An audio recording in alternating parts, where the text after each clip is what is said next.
Episode 7. Episode 7, we talk about meeting celebrities. Yeah. And we talked about what we would do if we won millions and millions of dollars. If I had $1 million. And then also we talk about Marshall McLuhan. Yeah. Is the media the message? No. Maybe. We don't know, but we talk about it. We talk about it. You're about to find out. Show starts now.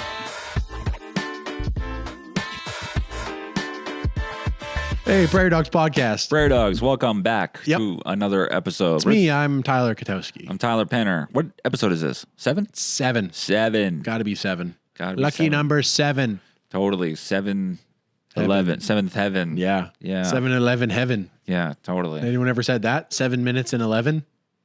You know that game you used to play? Yeah. 7 minutes and 11, where you'd go into 7-Eleven. Take a dump in a closet. Yeah, for 11 whole minutes. Totally, exactly. Shopping spree, 11 minutes. Guy Fieri, he's like, you can have anything from this 7-Eleven. It's all Flavortown. Yeah. You know 7-Eleven has self-checkouts now? Yeah, they always had. You just take a thing and you leave. They've always had that. That's not new. Yeah, that's TK's self-checkout. Every store's got self-checkout if you don't pay for it. Yeah, that is fucked up. I felt at Walmart, I was like, you're not paying me, I'm not doing it. But at 7-Eleven, it is like, I'll wait and you will scan it. Yeah, exactly. I mean, what are we doing here? How lazy can these people be? Oh, I know how lazy. Okay, nice. You got a show coming up next week. Hey, yeah, check. If you're listening to this right now on the day that it comes out, Tuesday, I've got a show at Rumors Comedy Club tonight. I'm headlining, doing a nice big juicy hour, and then I'm doing it again the next night, Wednesday. So Tuesday's actually, it might be sold out by the time you're listening to this. It's doing pretty well. Hell yeah. Wednesday, less well. So come out on Wednesday. T-Pain is going to host the show. And then producer Tim Gray is going to be hopping on the show as well. So that's a Prairie Dawgs trifecta. Yep. I was trying to think of a P word. Triple Prairie crown. Prairie Dawgs polygamy. No. So cut that. Prairie Dawgs. Been over and stepping lately. Okay, yeah. I have been. On the radio the other day, I told the host we should swap wives. And then by the time I made it to Rumors Comedy Club that night, it had already made it back. Oh, to really? Tyler, the booker. He was like, hey, I heard you told me you should swap wives. I was like, I was kidding.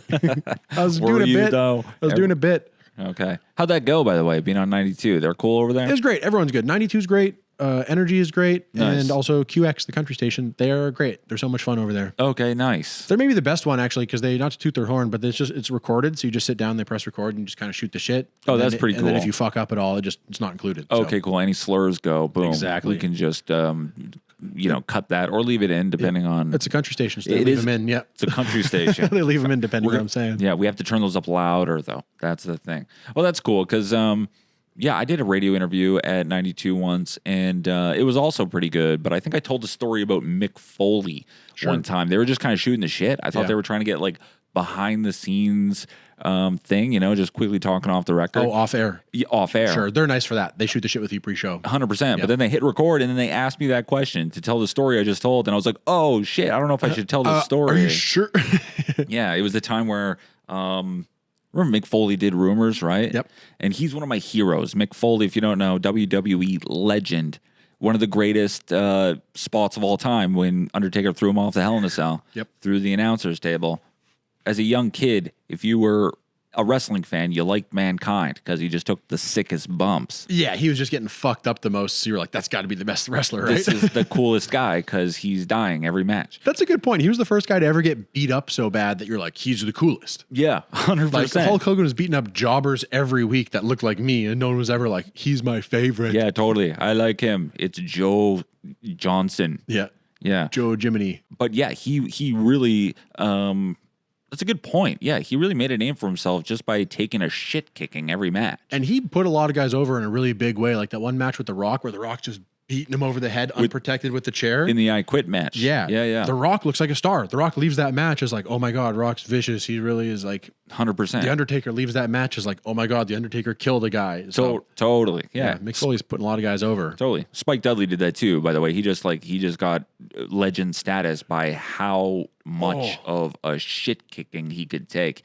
Mike Awesome was just throwing him through every table in the goddamn building. It was incredible. I'm cringing in my head thinking of him being powerbombed out of the ring onto the floor, just like raw floor. Yeah, his tiny little frame just going doink. Yeah, totally. And he agreed to that. He's like, yeah, how about you just like powerbomb me on the concrete? Yeah. Power bombs are funny. When the Dudley Boys powerbombed is it the fabulous Moolah, Mae Young, through the table? Oh, She's like yeah. 96 years old, full power bomb through the table. 96-year-old woman from the top rope. Yeah, Sit good down stuff. power bomb. So Mick's in town. So Mick's in town, and he's doing a stand-up tour and Storytelling tour. storytelling Don't tour. give him that. That's a good point. That's a good point. He's telling stories from the road. He's not doing stand-up comedy.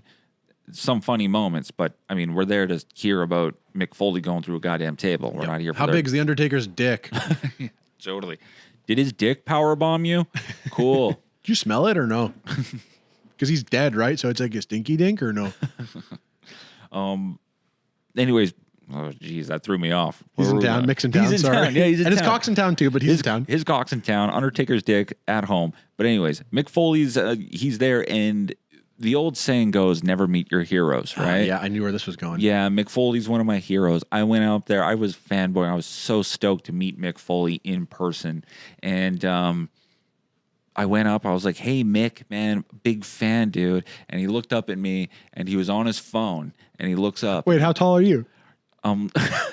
He's sitting down. Okay. He's sitting down. No, it's not Mick Foley looking at me I was like, like, hold on, is Mick Foley 5 feet yeah, tall? who are you, Sid Vicious? Never You meet know? your heroes. Turns out he's 4 feet tall. Yeah. They've been using camera magic. Yeah.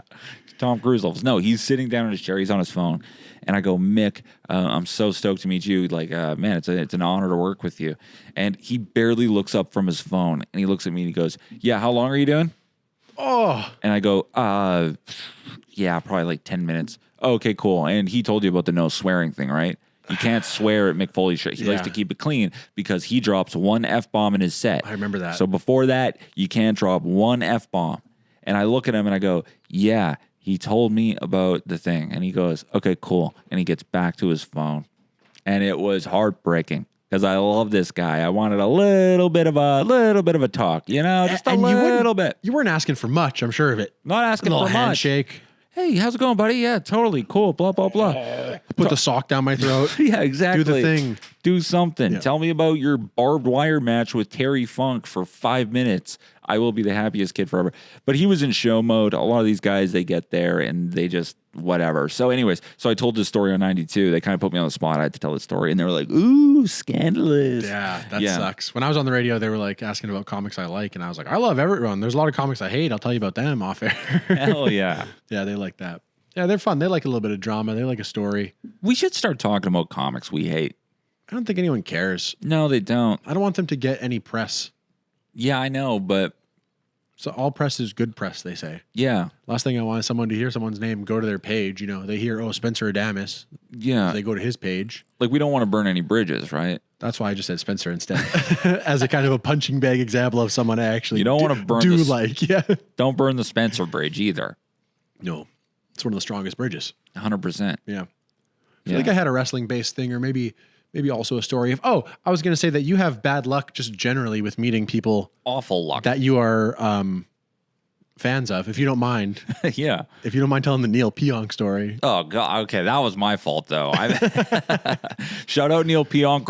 Great season. Game 7. He put in 46 minutes. Yeah, now he good buddy. deserves, with the game he had there, now he should treat you like that. Now he should treat me like that. Honestly, now you can do that. Yeah. And in fact, back when he did, well, I'll just tell you the story. Yeah.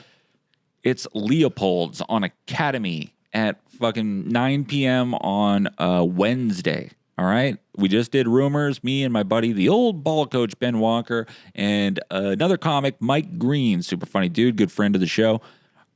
We go out for drinks. All right. And everyone, it's a Wednesday. We're all taking it easy. Nah, not this guy. Back when I drank, Wednesday meant nothing. I was shutting it down. I was getting fucking wasted. And I was wasted. And we're sitting there, we're talking, we're shooting the shit. Everyone is calm, reserved. I'm in full rowdy mode. For me, this is like Friday, you know, Easter weekend. We're shutting it down. Yeah, you got to picture the whole restaurant in just Wednesday mode. In Wednesday forks mode. and knives on plate. Like it's a dive bar vibe, but people are just having a nice Wednesday meal. They want to eat a quesadilla, have one beer, and then go home and get some sleep. Not this guy. I was hammered. And I'm shooting shit. I'm telling stories. The old ball coach, Ben Walker, Mike Green, they're having none of it. They're ignoring me. I don't care. We're in party mode. All of a sudden, we look over. Who's there? 4 of the Winnipeg Jets having lunch right beside us. Just having a meal, shooting the shit after a hockey game. They're all dressed in coats. They're not saying much. Okay, I think they're on a losing streak, so they might have been pissed Just or eating something. in silence. They're just eating in silence. Yeah. But I got liquor on the brain, so I'm thinking, oh, Tyler Benner, feeling the juice. It's time to schmooze. So as we're leaving, I make my big play. I forget who it was. It was Neil Pionk and Jansen Harkins. Big beauty. He Big was beauty. there. He Great. was a big beauty. He used to come to the club all the time. He was a nice dude. He was great. Yeah, I would cheer for him just based on him being nice to me personally. 100%. And the thing is, the Winnipeg Jets, they used to come to Rumors Comedy Club. It was a great time. Yeah, where you been? Where you been? But I overstepped our relationship. Maybe you broke the boundaries. I broke the boundary, honestly. I'm the comic. Okay, they're the hockey players. We're not taking this to a personal level. I fucked up. Because as we were leaving Leopold's, I looked over, I said, hey, Neil Pionk, what's up, man? And I went to shake his hand, and he pulled one of these. And it was silent. And I went, oh, okay, hey, good job, boys. See you later. And I walked out of there. It was not a good look. Mike and Coach were silent on the way out. The players at the table were silent, and I walked out, and I was like, do do do do do do do. But that was I woke up the next morning. Ooh, that was a rough morning. We reference that moment often as you know that scene from Dumb and Dumber where he goes, "Oh, big gulps, huh? Well, see you later." Yeah, It's like that, but with a human person. Dude, it was a big gulps moment. It was bad. It was not You should have good. big gulped him. That's the thing is, if I ever find myself in those scenarios now, that reference is so top of mind that if I ever get snuffed on a handshake or something, snubbed, snuffed, snubbed, Snubbed. Snuffed, is killed. Snuffed. Yeah, I go for a handshake and they shoot me in the brain. Yeah. Snuffed on a handshake. Yeah, so now when I get snubbed on a handshake, I go, oh, big gulps, huh?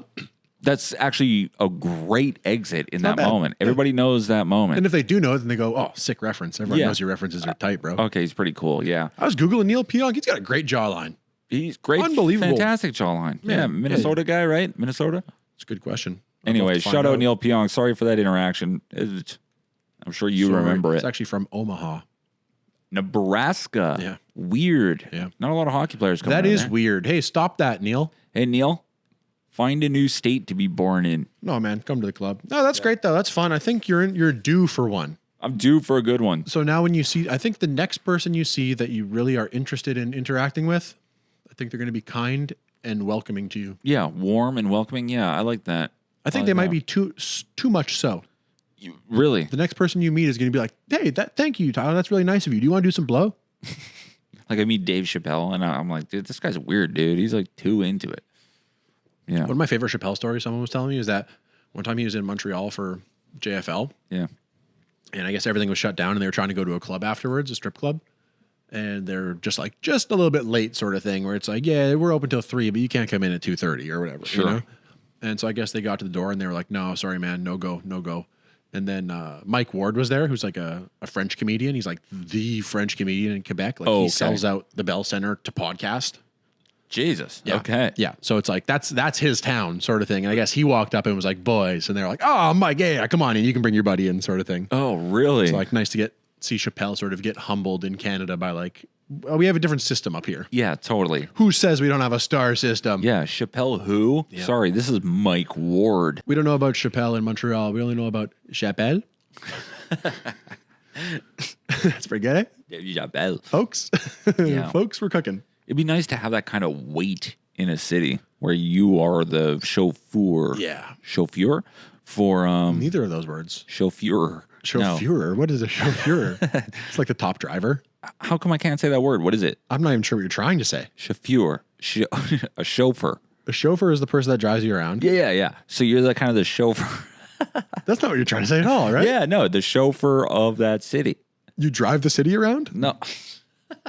No, you're the guy, the gatekeeper. The guy. But the chauffeur. Chauffeur. I don't think there's a word that... Shout out Neil Pionk. Get in the comments if you know which word T-Pain's trying to get to right now. Chauffeur. Chauffeur. And how do you think this is spelled? Man. Try it if you had to guess. No, it's we know what it is. Can you picture the word in your head? CHFF. No, CHFF. Dude. Anyways, it's early. Okay. What? We gotta get to the bottom of this. Yeah, chauffeur. Chauffeur. Because it's just coming up chauffeur, which of course is Chauffeur. A driver. That's what I mean. That's not what you mean. Yeah, A chauffeur is like when you go pick up the comics to drive them to Rumors. Yeah. You're their chauffeur. Yeah. So you want to be that for the city. You want to get to the airport and go, Chicago, hop in. I'm taking you to the club. What fucking word am I thinking about? Let's circle back. Yeah. Let's circle back. Okay. Yeah. We'll add at the end of the episode, before we do the intro for this episode, Sure. We'll find out what you're going to say and we'll include it in the intro. Chauffeur. That's crazy. All right. Dude, I was looking at the news the other day. I saw this story. On the news? On the news. They have so many of those. That's the thing. News always has stories. And that's that's awesome. How is there's so many of them? Yeah, totally. They just it's almost like they're making some of this shit up. I think they are. That's what it is. What were they saying though? Well, before I get to the story, because it's directly related, what's the deal? What's the update on your Lucky Larry scam that you had going? First, let's recap it for the people. Yeah. Okay. So the short version is episode 2, if you want to listen to it, but the short version is there was a scratch ticket which was offering a $10 voucher, although the ticket only cost $5. You could then deposit that money into their online account, cash it back out. So you're making $10 for every $5 you spend. Profit. You're making $5 profit for every $5 you spend. That's pretty good. But you're doubling up effectively. 100% profit. Yeah, so I made about $2,500, I think. Mike Green was the other comic that was in on it with me. I don't know how much he made, but at least that much, if not probably a little bit more. That guy's always got a grift, Mike Green. Yeah, well, I let him into it, and then it ended up being mutually beneficial because I would find some somewhere. I would grab some for him while I was there. He'd find some somewhere. He'd grab some while he was there. So he also did Pokemon Go cards or Pokemon cards. Just Pokemon cards. Yeah, they cleared out a Costco's worth just coming out of COVID when that was like the hot resale item. Yeah, he was reselling Pokemon cards. That guy's very ingenuitive. Yeah, that's exactly the word. But I don't think that's the word we're going. Not the one you were finding earlier, though. Industrious. That's a good one, too. That's a good one. Yep. Anyways, so you made some money off of it. Yeah, we did well. Nice. Okay, yeah, cool. I'm still in a great deal of debt, so feel free to PayPal, Venmo, Cash App, GoFundMe. Yeah. I was beaten up by 8 men in a hotel lobby. I barely survived. Price of business. I was in the hospital for 6 months. They left the catheter in when they released me. I had to go back, have the catheter removed. You're making money, though. Yeah. Okay, cool. Yeah, so the WCLC, like you were saying, they made their money, too, because they got a bunch of new gambling addicts. Hell yeah. Oh, and there's a stink going on with them. Why? I thought that's what you're getting to. Exactly. Okay. What happened? I don't know. It's your fucking story, dude. This podcast has given you dementia. No, you started to get Alzheimer's. Dude, my brain is rusty. I planted the seed that if you don't deserve the memory, you lose it, and now you're starting to lose it. Dude, we're losing memory. That's what this podcast actually is, my slow descent into dementia and Alzheimer's. Holy shit, dude. That's really good. Go ahead. My brain is rough. I got to double up on the coffee. And no, I was just reading the story this morning. This guy and his girlfriend, right? They go into a 7-Eleven on Isabel Street. They buy a lottery ticket. This guy doesn't have his wallet with him, right? He lost it. So he takes the lottery ticket. He gives it to his girlfriend. He says, hang on to that for me, babe. She said, sure thing, babe. A couple of days later, she scratches the ticket. She goes, she does that little barcode thing. Boop. Oh, guess what? You won. And not only did you win, you won $5 million. She goes, oh, shit. Her and her man drive down to the WCLC, and the WCLC's like, awesome, let's give you this money. This is great. Sir, I'm going to need your ID. He goes, I don't have any. Mm-hmm. They go, you don't have a valid government-issued ID? We can't give you the money. So how about this? We give it to your girlfriend. Yeah. We give your girlfriend the money, okay? You love her. You love her. And you guys are in a committed, loyal relationship. And she loves you. Yeah. Yeah, everybody. This can't fail. She gets the money. She claims it. She's like, I want the $5 million. And her man's like, yes. They rent a hotel. They're celebrating. They're drinking champagne. They're having oysters, blah, blah, blah. All of a sudden, she's like, honey, I'll be back in a bit. She goes, you got it. You got it. She doesn't come back. Ever. She doesn't come back. He's like, what the hell? Where is this girl? He goes around town, looking at different party spots where she could be. Eventually, he finds out, oh, she's banging some other dude right now. She's banging some other dude with my $5 million in her bank account. She goes, hey, I was going to break up with you anyway, and dims the brakes. And then she ghosts him. And now this guy's got nothing, and she's got the money, and he's suing her right now. Which, this was his claim. Might be all bullshit, but... We'll see you in the court of law. We'll see you in the court of law. But what do you think? I'd kill myself. Okay, I'm out $5 million and my girl left me? Yeah. Who cares? What's left for you here? Nothing left for this earthly vessel. You could say he dodged a bullet, right? Because she wasn't loyal, so. Or it goes to show that men, you got to get married ASAP so that no matter what, you get half. Yeah, true. You know? Or just carry some goddamn ID on you. Yeah, I would. Yeah, I think we're getting ahead of ourselves here. That's probably the main lesson. Yeah, I would have been like, no, that's okay. I'm going to go to Vital Statistics Canada. I'm going to get my birth certificate. I'll be back. And she'll be like, babe, just I'll claim it for you. No, that's okay. Yes. That's all right. Thanks, though. Yep. Thanks, though. I'm good. I'm going to get a passport right now and make sure that money is in my account. Yeah, you give her the Neil Pionk. You give Neil Pionk. She comes in with that ticket. No thanks, babe. No thanks. No thanks, babe. I'm good. Who are you? Who are you? You're wasted. You seem wasted right now. You need to leave. Don't talk to me. Not to idiot shame, but Yeah. you got to get an ID. You don't have a passport. You don't have anything with your face on it. Yeah. Costco membership. You don't have a Costco membership. Yeah. And you got $5 million on the line. You can't go get $40. Go to the passport office. Pay an extra $60. Get it express. It goes to show that's how fucked gambling is for some people. $5 million on the line. If you get your ID, I'll pass. Yeah, totally. Okay. Well, yeah. Just get a driver's license, bro. It's or enhanced license, something. You don't even need. Yeah, you could just go to and they'll get a picture of you and they'll write "You are 30" on it. Yeah, this is this guy. That's all we need to see. But I've heard a lot of stories about people winning the lottery and then their lives turning to shit shortly They go broke after. right after. They don't know how to handle it. They don't know how to handle it. I would pay a guy. It's not that hard. You pay a guy. You say, "Take half of this away from me right now. Don't ever let me see it." Yeah, done. Totally. Put it away.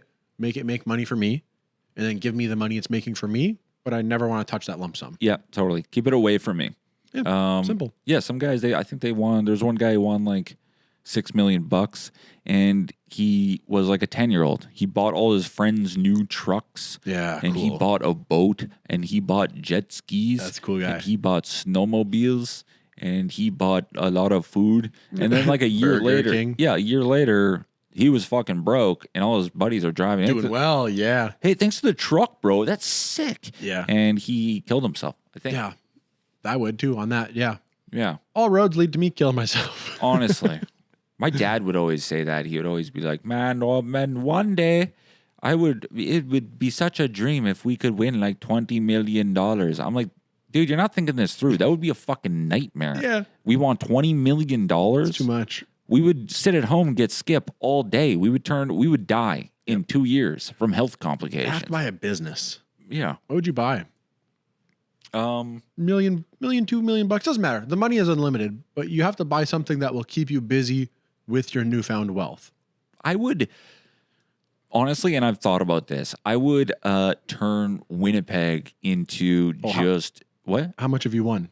Okay, let's say I've won. Well, let's set a mark. Money does matter. Okay. When I said money doesn't matter, I meant like, let's cap it at $1 billion. A billion. You're trying to renovate the city? Honestly, sort of, yeah. I would pick a stretch of the city. Let's say Sherbrooke. Yeah. From the bridge to Portage. Sure. Okay, or something like that. Or Osborne, Corden, something. Is it a coincidence that you're picking like a decrepit, shitty neighborhood? No. Okay.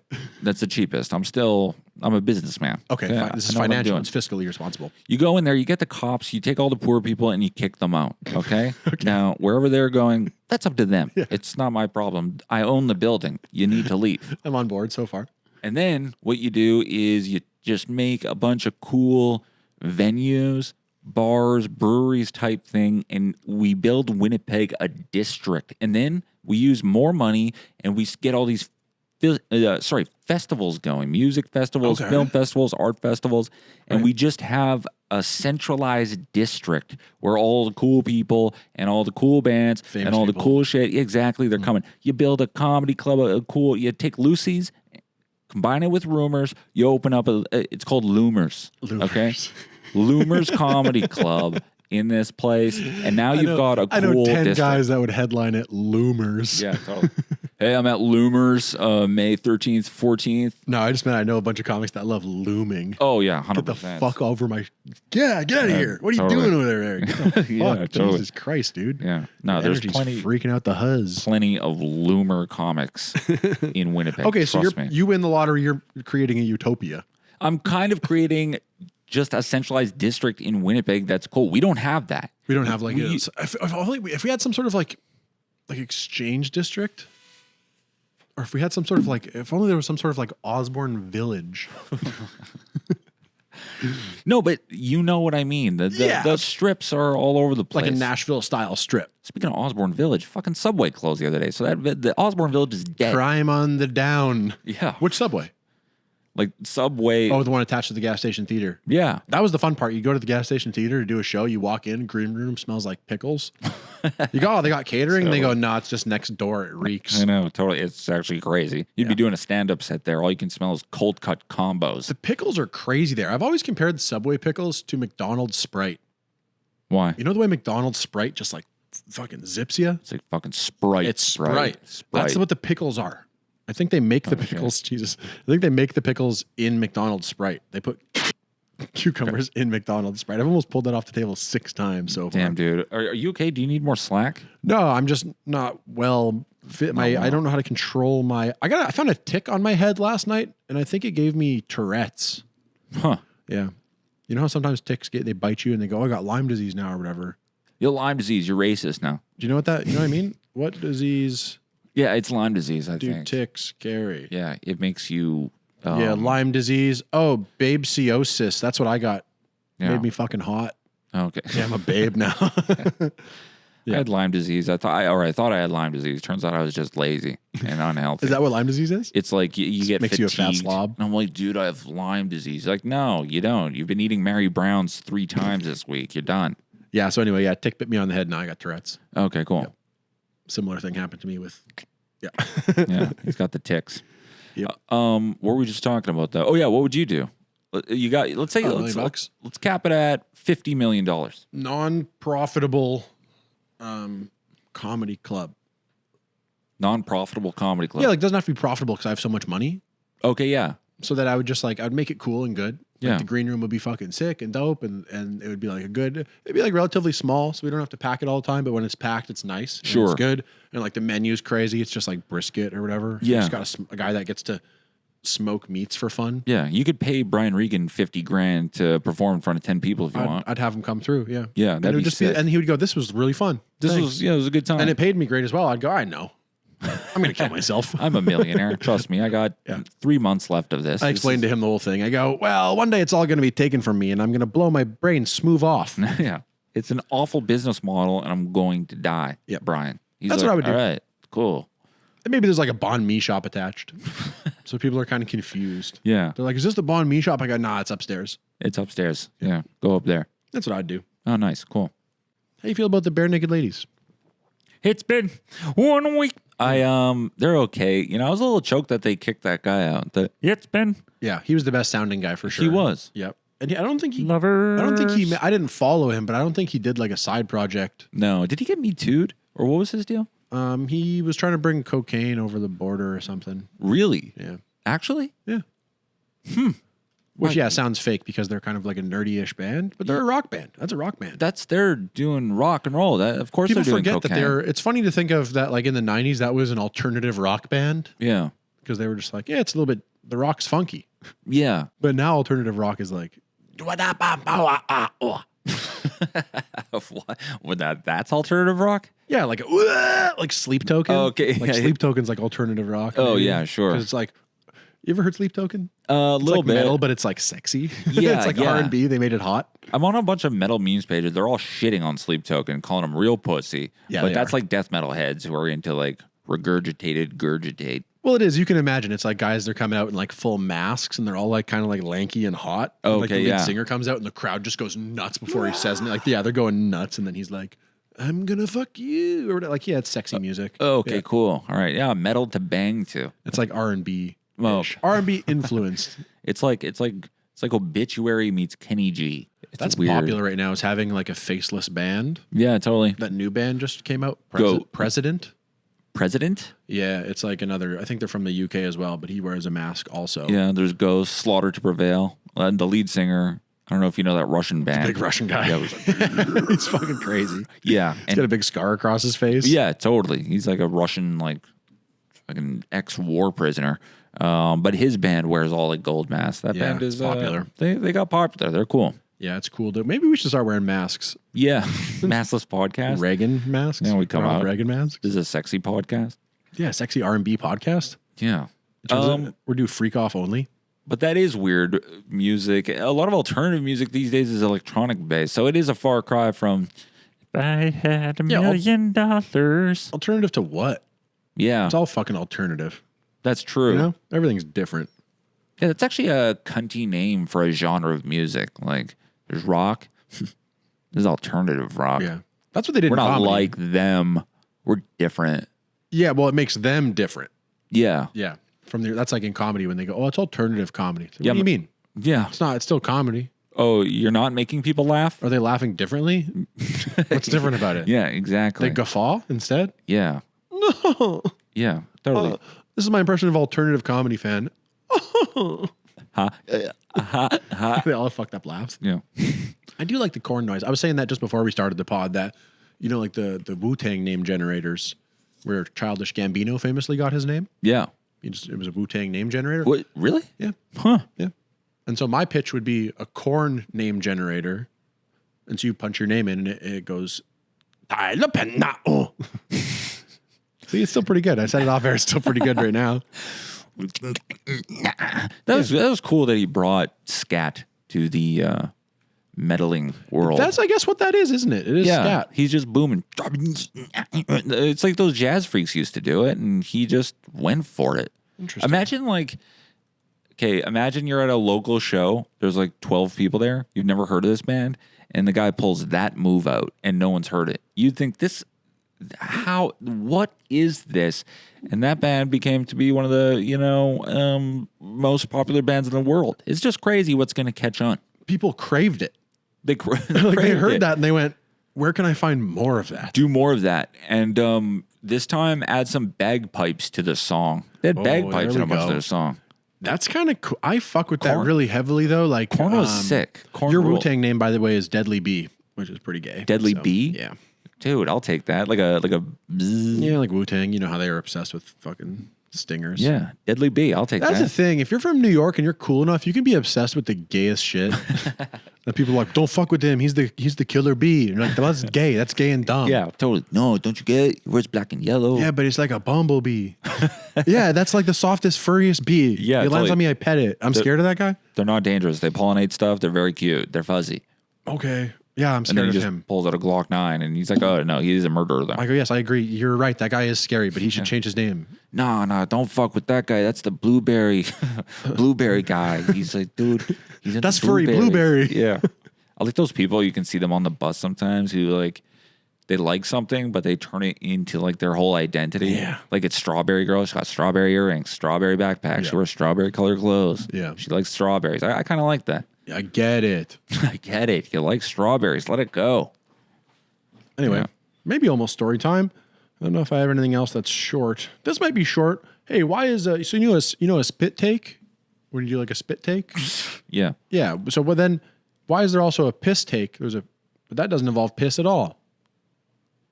What's a piss take? Like in England, if you're taking the piss, Oh, yeah. oh, you're taking the piss. So if you are taking the piss, you're doing like a piss take. Oh, you doing a piss take? Oh, okay, yeah. But that doesn't involve pissing. Tell you what, I've almost done a couple of shit takes in my life. Yeah, I've done that. Yeah. Don't make me laugh. I'm gonna poop. Yeah, honestly. Yeah. But not even from laughter. Oh, you're just talking about almost shitting your pants. just almost shitting my Sure. pants. Yeah, we could do a shit pants story. What'd you do? Yeah, well, it's not what I did, but it's How? it's when and why. It's how numerous. Yeah. Now, truth be told, okay, this is TMI. This is a little gross. I'm just gonna. Yeah, it's shit in your pants story. I'm assuming. Well, I didn't shit my pants. Okay, but, you shit something else. Someone else's pants. I shit. Yeah. Open up. Oh, sorry about your pants, bro. I shit in those. That sucks that someone shit your pants, Oh man. man, that sucks, dude. Well, good luck.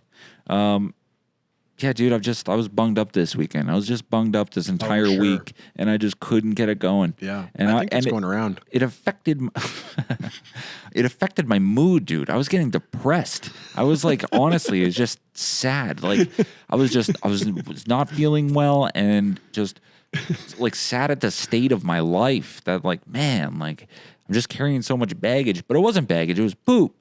I just couldn't get it out. Yeah, that sucks. So I went to Shoppers, dude, and I was like, it's enough of this. I bought that X-Lax. Yeah, chocolate. And I OD'd on it. I recommended dose my ass. Dude, I went up above and beyond. And let me tell you, bro, Friday night, that's all I did. I was just watching Breaking Bad and just making From the toilet. trips, honestly. And it was just, I just feel great. I'm like a new person. So... Cleanse. You know, honestly, just cleanse it out sometimes. I know that's TMI. That's what this podcast reverted to. I was telling you shit stories. Well, I thought it was going to be a shit in your pants story. Okay. I wouldn't have teed you up for that if you were just going to be like, I poop weird. I would have held you back on that. That's my fault, viewers. So the other day, I couldn't poop, and then I did poop. Anyways. I was going to say. I'm headlining Rumors soon. Come for similar stories. Yeah. So. I had a buddy once that we went to Mongo's. Mongo's. The stir fry. Stir fry style grill. You probably got a similar one wherever you are, where you put all the shit in your bowl, you bring it to the guy, he dumps the bowl. So you're trying to make the biggest, best bowl, right? 100%. It's delicious. It's great. It is good. They have rats and cockroaches, but it's good. And not for cooking. They live in the restaurant, and also a guy called Ted, and it doesn't work there. And so they're doing your thing, and my buddy eats like this big ass bowl, and we're like, oh, let's go to the casino. We drive to the casino. We get out of the car, and right at the casino, he goes, oh no. I was like, what's up? He goes, oh, I shit myself. Oh, just like fully shit his pants getting out of the car. Mongo's. And I was like, so we're not going in the casino or what?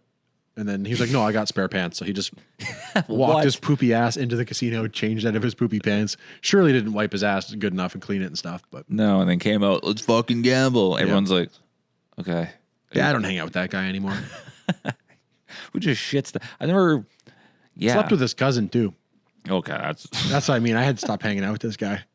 Just mid bang. You know, your cousin shit his pants one time at the casino. He's like, why are you telling me this? I don't think that would have stopped her. It was her cousin. Okay. Yeah. Crazy. Anyway, do the story now, maybe? Yeah, do the story. But I was going to say one other thing, though. Yeah, please do. Speaking of Mongo's, dude, me and the old lady went to... I thought you were going to say ball coach. Yeah, no. You queued that up the same way. Yeah.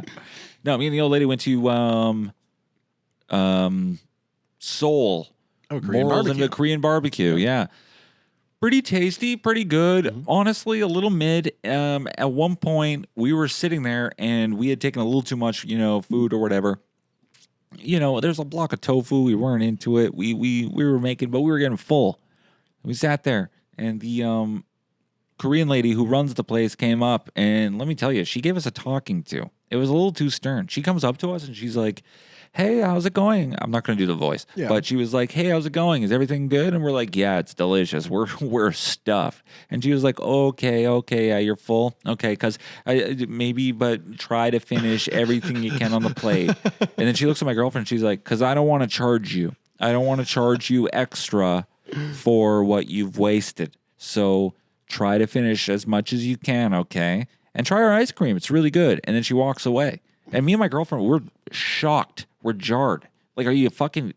it felt like mom reprimanding, telling us to finish our plate. Yeah, eat your vegetables. I'm like, I just paid $40. We got 2 pieces of broccoli. Throw it in the trash, lady. What do you want? All right, I'm sorry I can't finish this pork bun. It's my 5th one. Can you just... I paid. It is crazy. They want you to eat it when it's like, I'll throw up. Yeah. I'll throw up into the hot pot. Yeah. Also, what's the difference? What's the difference if I eat this food or you throw it in the garbage? This isn't a ton of waste. Like, you know what I mean? That's cost of doing business. I didn't eat that. So that means you can actually feed it to the next guy. Yeah. Because if I had eaten it, you couldn't. You couldn't. But you'll notice it's still there. Yeah. Like she's in the bathroom watching me take a shit. And she's like, okay, good. Yeah, they're rinsing off pieces of corn.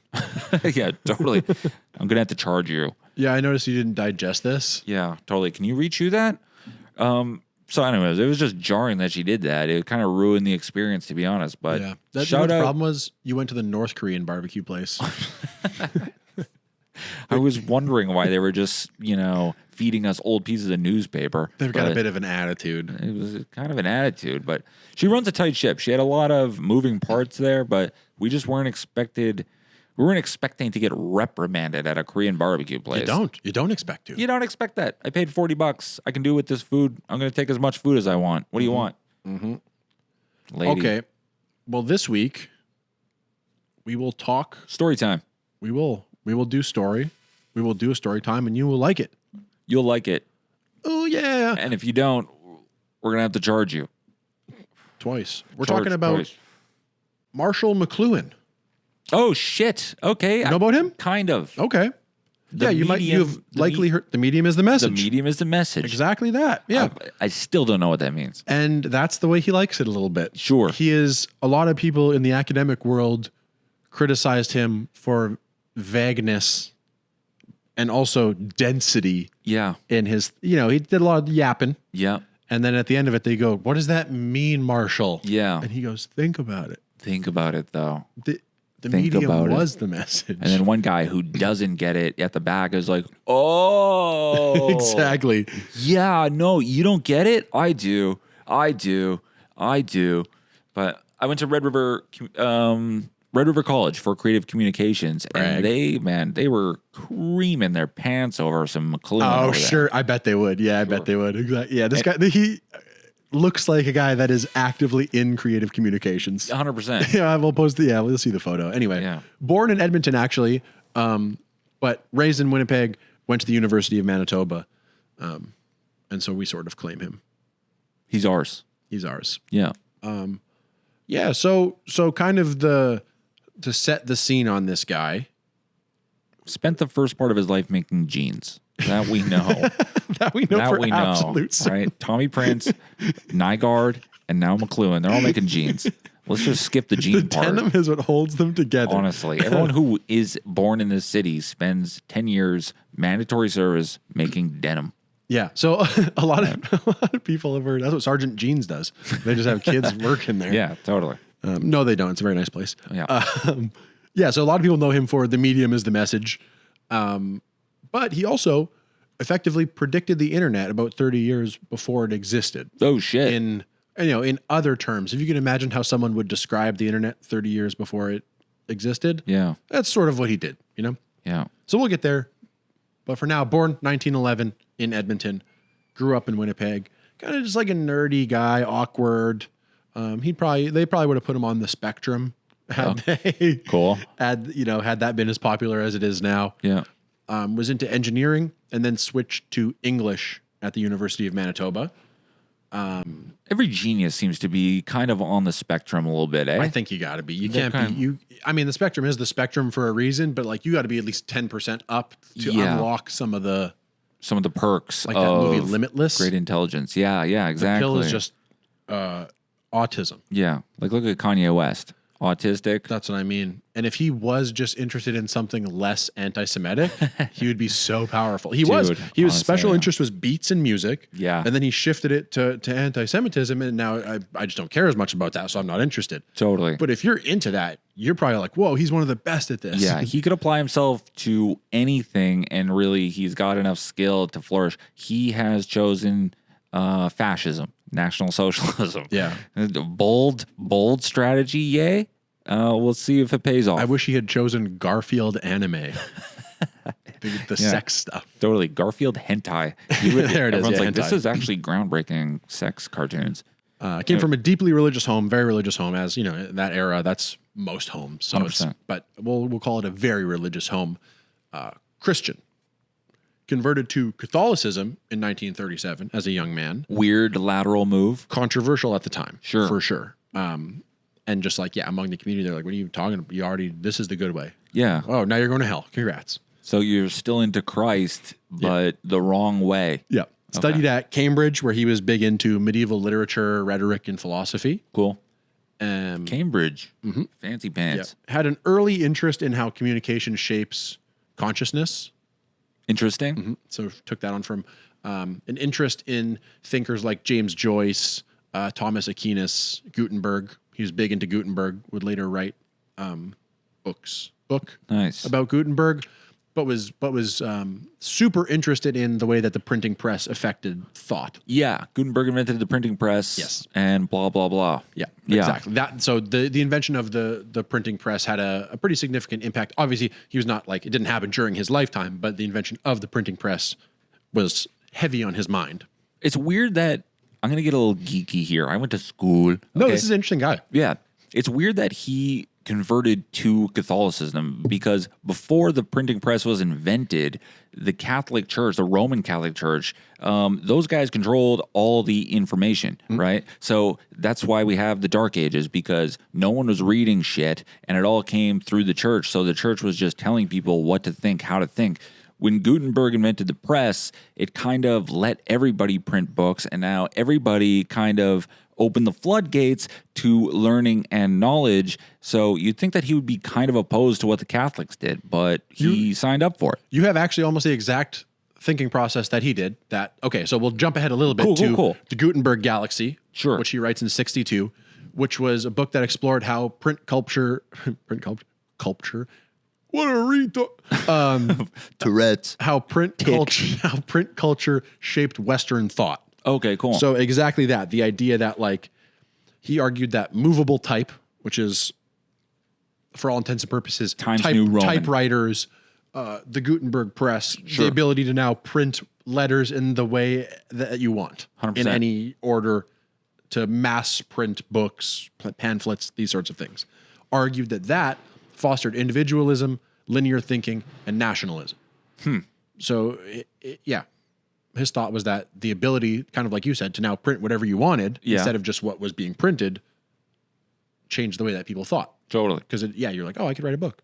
Huh. Yeah. I'm just allowed, I could do that. Dude. And I have some ideas that are not going to be suppressed or whatever the case is. Dude, we can just draw our own Garfield hentai And don't print it. and print it and distribute it. So you start to understand a little bit, despite it being a pretty vague and intentionally so Yeah.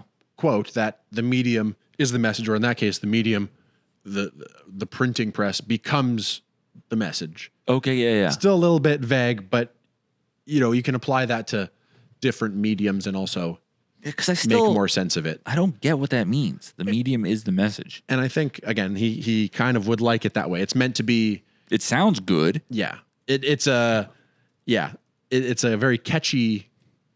It's got a snap to it. It's both a quote, but it's I think definitely like a marketing. I'm gonna call bullshit right now. Marshall McLuhan, you don't even know what that means. You said it. It sounds good. You caught on to it. I don't think even you know what it means. I think a better way to probably put it is that the medium is as important as the message. What you're saying. Okay, cool. How you're saying it is as important as what you're saying. Okay, cool. All right. In extrapolated terms, sort of Sure. thing. So with the Gutenberg Galaxy, he won Canada's Governor General Award for nonfiction. Cool. Said that's a dope. Hey, good job. Hell yeah. And Good it's book. seen as the foundational text that launched his global reputation. Damn. So people read that and went, "Oh, I think he's right." Yeah. I guess in academia, that's sort of what it is. In this sort of subjective analysis of Western thinking patterns, Yeah. he puts out the book, and it's not about, is this peer reviewed? Is it right? Is it wrong? You read it and we go, do we agree with this? And does it seem to track? Sure. And I guess the consensus was yes. Yeah, this tracks. Okay, cool. Yep. All right. So a lot of his big theories, for instance, the medium is the message, which is how we communicate matters more than what we say. Okay, cool. So the fact that it doesn't matter what we say on this podcast, the fact that we're doing a podcast is what's important. Yep. It doesn't matter that we're talking about hentai. What matters is that we're talking at all through a podcast. Yeah. I still don't know what that means. Well, you see, it doesn't apply to all things, as evidenced by that breakdown. Yeah, I don't know. More vaguely to painting, to radio, right? Like, it's not what's being said on the radio. Okay. It's the fact that we are now saying things on the radio. Okay, cool. Doesn't matter what the news, War of the Worlds being projected. It's the fact that the radio now exists and I can tune into what you're saying that matters. That matters. Okay. All right. So all right. not our podcast, but the medium of podcasts matters more than what's being said on the podcasts. Interesting. Right? Okay, Because now you've once again advanced radio or whatever you want to call this sure. to the next. He talks a lot about what does the medium make obsolete? What does it, I wish I had the right words that he uses for this, but like, what does it enhance? Sure. What does it make obsolete?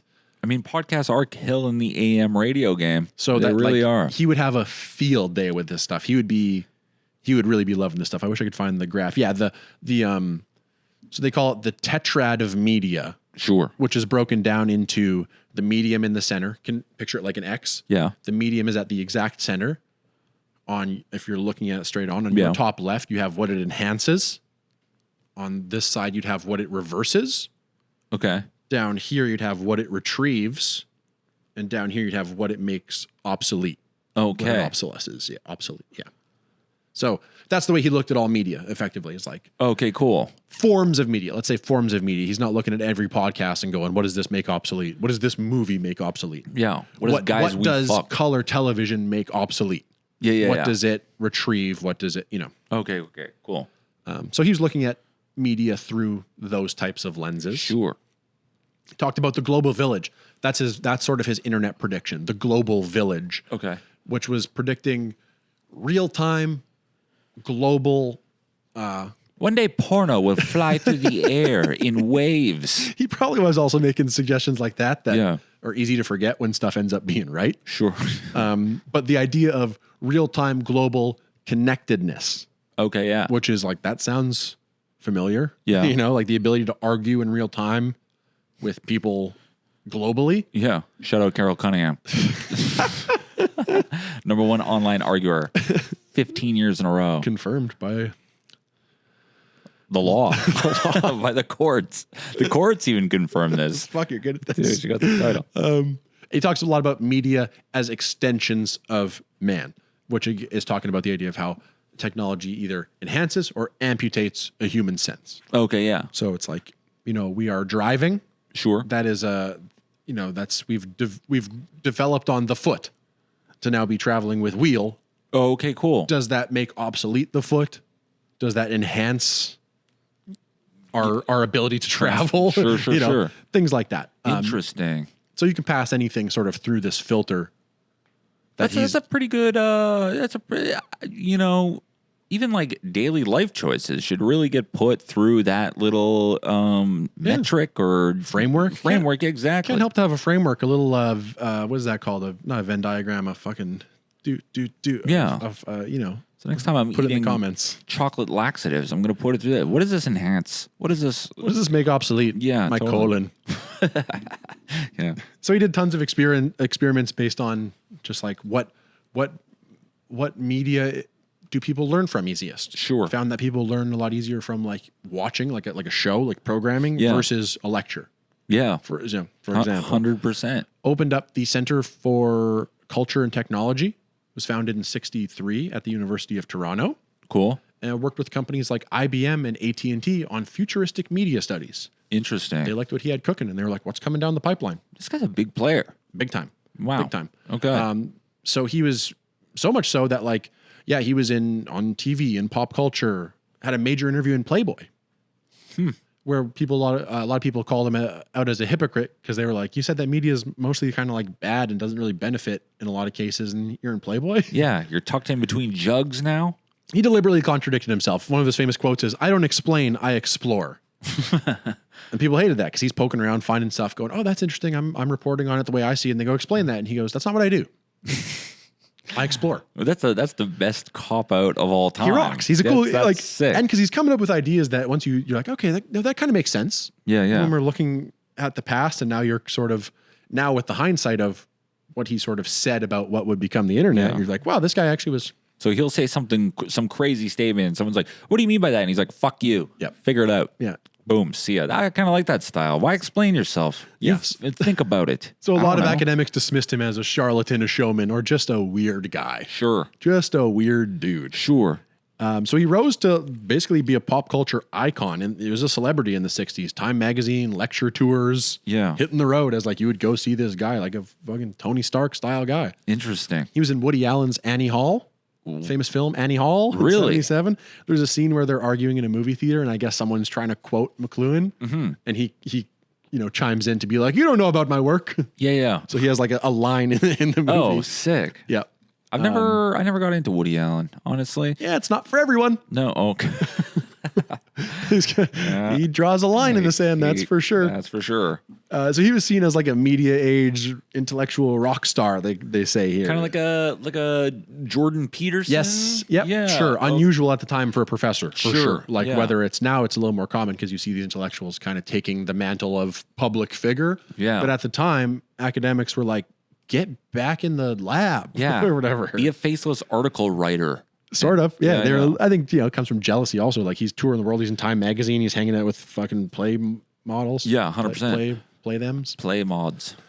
In 79, he has a stroke that left him unable to speak or write. So that kind of knocked him out of the spotlight. Yikes. Died in 1980, just before the digital revolution that he had predicted. Wow.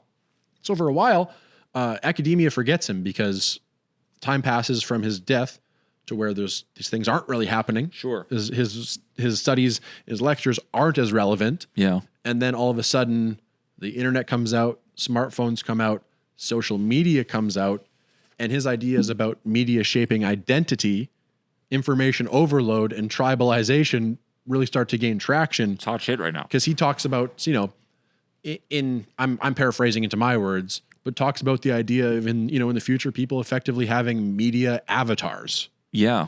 which is like very much what social media is now. You're not representing who you are. You're putting Everyone's a brand. Yep.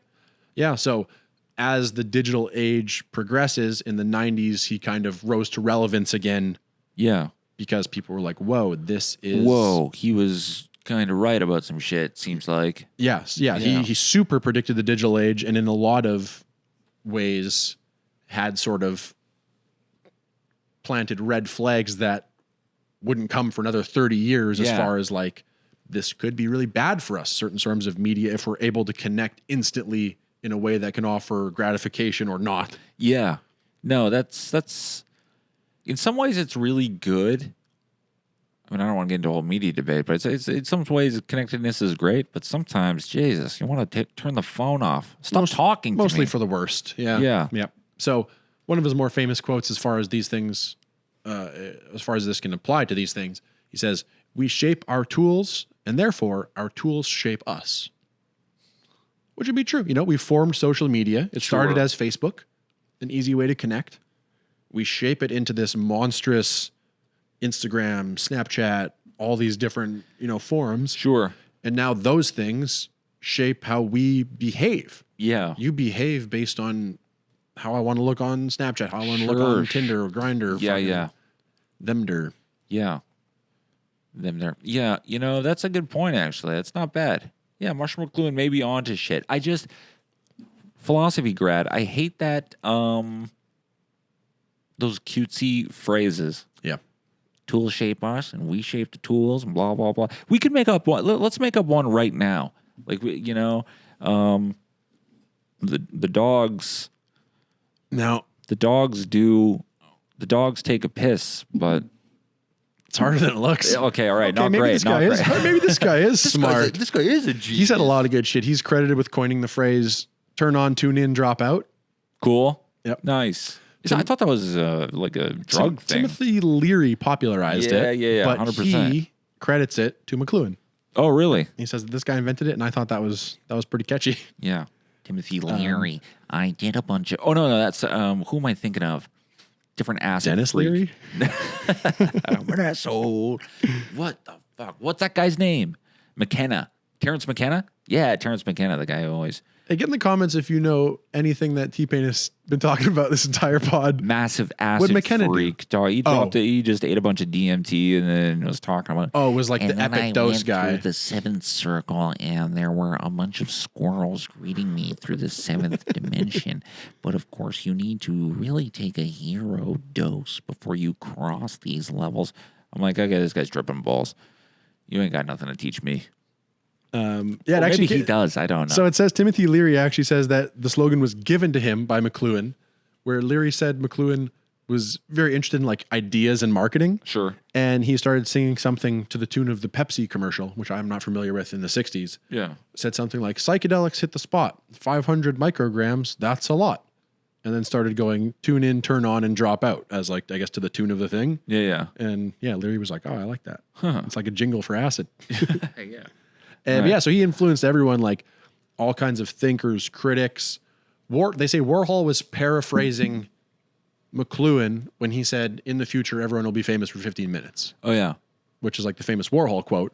Yeah. Warhol says that he was paraphrasing McLuhan when he said that. Yeah. Oh, okay. So McLuhan, the Influenced. idea of in the future, everyone will have 15 minutes. 15 minutes fame comes from McLuhan that Warhol then kind of, paraphrased. And Yeah. Who's Andy Warhol again? He did the can of soup? Andy Warhol, yeah, the can of soup. Okay, cool. Yeah, the can of soup. And was also like a pop art icon, Yeah. cultural icon. Why was that painting so popular again?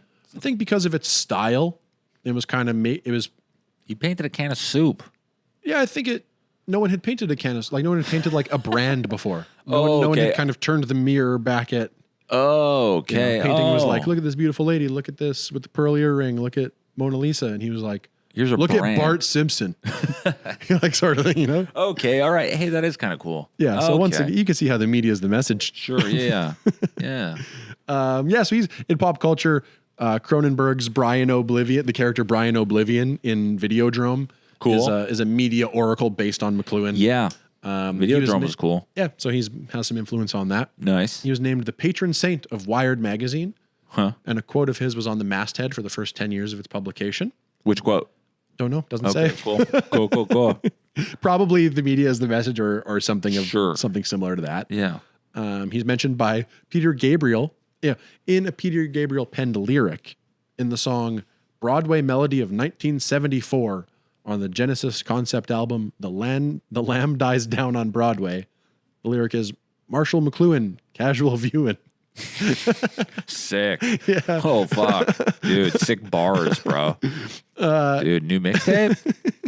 Dude, that's fire, dude. Fire. This is kind of an interesting one because Can't it believe you says, went there.